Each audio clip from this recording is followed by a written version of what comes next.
Students, इससे पहले हमने फ्रीक्वेंसी पढ़ा था और क्रस्ट और ट्रफ के बारे में पढ़ा था और थोड़ा सा हमने वेव के कंसेप्ट के बारे में पढ़ा था। अभी हम पढ़ेंगे कि टाइम पीरियड क्या होता है। टाइम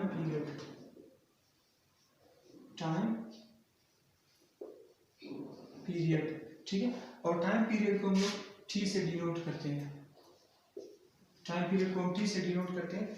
अब टाइम पीरियड क्या होता है, देखो इसका मैं एक छोटा सा डेफिनेशन लिखता हूँ कि the time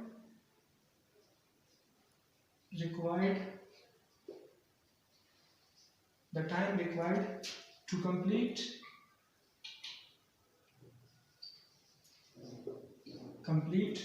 one wave, ठीक है। the time required to complete one wave, एक वेव को पूरा होने के लिए, एक वेव को मुकम्मल होने के लिए जो टाइम लगता है उसको हम कहते हैं टाइम पीरियड, ठीक है। जाहिर सी बात है, जब वेव ट्रेवल करता है तो एक वेव जो बनता है, ठीक है, उसके लिए कुछ टाइम लगता है। तो एक वेव जितने टाइम में बन जाता है उस टाइम को हम कहते हैं टाइम पीरियड, ठीक है। अगर मैं कंसीडर करूँ वेव को, ये हमारे पास वही स्ट्रिंग है। जब मैं यहाँ से इसको डिस्टर्ब करता हूँ तो इसका ये शेप बनेगा।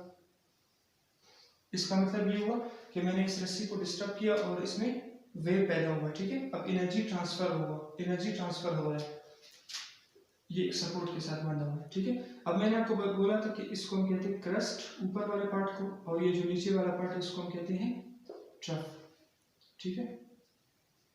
क्रस्ट और ट्रफ, ये क्रस्ट हमारे पास और ये ट्रफ, ठीक है। और मैंने आपको बोला था कि एक क्रस्ट और एक ट्रफ मिलते हैं तो इसको हम कहते हैं वन वेव, ठीक है। यहाँ से लेकर यहाँ तक इसको हम कहते हैं वन वेव, यहाँ से लेकर यहाँ तक इसको हम कहते हैं टू वेव्स। अब एक वेव जितने टाइम में बन जाता है, एक वेव जितने वक्त में बन जाता है, जितने टाइम में बन जाता है, उसको हम कहते हैं टाइम पीरियड, ठीक है। फर्ज करो ये जो एक वेव है ये 3 सेकंड में बन जाता है, 3 सेकंड में, ठीक है। वन वेव का मतलब क्या होता है कि एक क्रस्ट और एक ट्रफ ये मिलकर वन वेव बनते हैं। अगर ये वन वेव 3 सेकंड में बन जाए, ठीक है, तो फिर हम कहते हैं कि टाइम पीरियड 3 सेकंड है, ठीक है। अगर ये जो वेव है, ये अगर एक वेव 5 सेकंड में बन जाए फिर हम कहते हैं कि टाइम पीरियड 5 सेकंड है, ठीक है। तो एक वेव को बन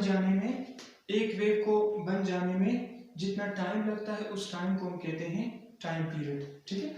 जिस तरह अगर ये वेव बनता है 3 सेकंड में, हम कहते हैं कि यहाँ पर टाइम पीरियड क्या है 3 सेकंड है, ठीक है। अगर ये वेव बनता है 5 सेकंड में, एक वेव बनता है 5 सेकंड में, तो हम कहते हैं टाइम पीरियड 5 सेकंड है, ठीक है। तो इसका डेफिनेशन क्या था, देखो, the time required to complete one wave, एक वेव को बन जाने में जितने टाइम लगता है उस टाइम को हम क्या कहते हैं, उस टाइम को हम कहते हैं टाइम पीरियड, ठीक है। तो ये टाइम पीरियड का कंसेप्ट था। इसके बाद हम पढ़ेंगे कि वेवलेंथ क्या होता है और एम्पलीट्यूड क्या होता है, ठीक है।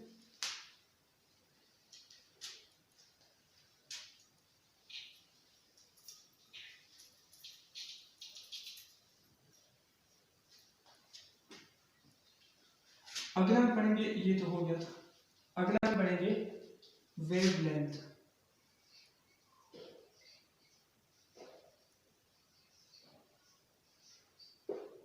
ठीक है। वेवलेंथ को मैं इस साइन से डिनोट करता हूँ, इस साइन से, ठीक है। ये साइन वेवलेंथ का होता है। अब वेवलेंथ क्या होता है, इसका हम डेफिनेशन लिखते हैं कि द डिस्टेंस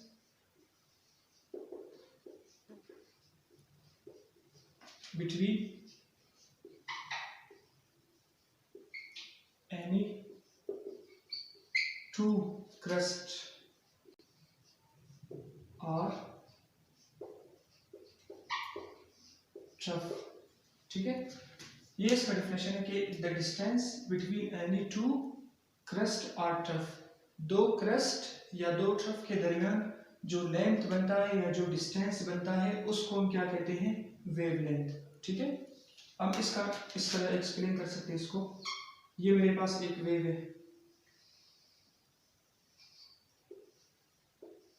ठीक है, ये एक वेव मैंने कंसीडर कर ली।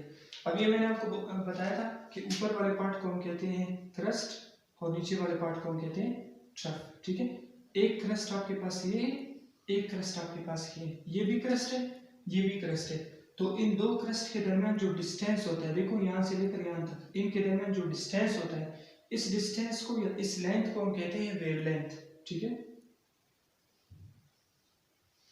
और ये जो वेवलेंथ का साइन होता है इसको हम कहते हैं लैम्डा, इसको हम कहते हैं लैम्डा, ठीक है। देखो दो क्रस्ट के दरमियान जो डिस्टेंस होता है, इस डिस्टेंस को हम कहते हैं वेवलेंथ। जिस तरह ये देखो, ये पहला क्रस्ट है, ये दूसरा क्रस्ट है, इनके दरमियान जो डिस्टेंस होता है, जो फासला होता है, इसको हम क्या कहते हैं वेवलेंथ। और दो ट्रफ के दरमियान भी हो सकता है, देखो जिस तरह एक ट्रफ ये है आपके पास और एक ट्रफ आपके पास ये है, ठीक है। अब इनके दरमियान जो डिस्टेंस होगा यहाँ से लेकर यहाँ तक, ये जो डिस्टेंस है इसको भी हम क्या कहते हैं वेवलेंथ। यहाँ पर मैं इसका सिंबल लिख रहा हूँ, ठीक। तो दो क्रस्ट के दरमियान जो डिस्टेंस होता है या दो ट्रफ के दरमियान जो डिस्टेंस होता है उसको हम क्या कहते हैं वेवलेंथ। अब देखो वेवलेंथ एक डिस्टेंस होता है, एक लेंथ होता है, तो इसका यूनिट मीटर होगा। तो हम क्या कहते हैं कि यूनिट वेवलेंथ का यूनिट क्या होगा मीटर, ठीक है। मीटर या बाज़ औक़ात हम इसको सेंटीमीटर में भी नापते हैं। अगर हमारे पास छोटा सा क्रस्ट और अगर हम छोटे वेव की बात करेंगे तो उसमें हम इसका यूनिट सेंटीमीटर लेंगे, ठीक है। अगर बड़े वेव्स होते तो उसका हम यूनिट लेंगे मीटर में। तो इसका यूनिट हमारे पास क्या होगा, मीटर होगा या सेंटीमीटर होगा, ठीक है। तो ये वेवलेंथ का कंसेप्ट था जिसमें हमने ये पढ़ा कि दो क्रस्ट के दरमियान जो डिस्टेंस होता है या दो ट्रफ के दरमियान जो डिस्टेंस या लेंथ होता है उसको हम क्या कहते हैं वेवलेंथ। और ये इसका सिंबल होता है जिसको हम पढ़ते हैं लैम्डा, ठीक है। तो ये आपको समझ आया होगा। अब हम चलते हैं अगले टॉपिक की तरफ।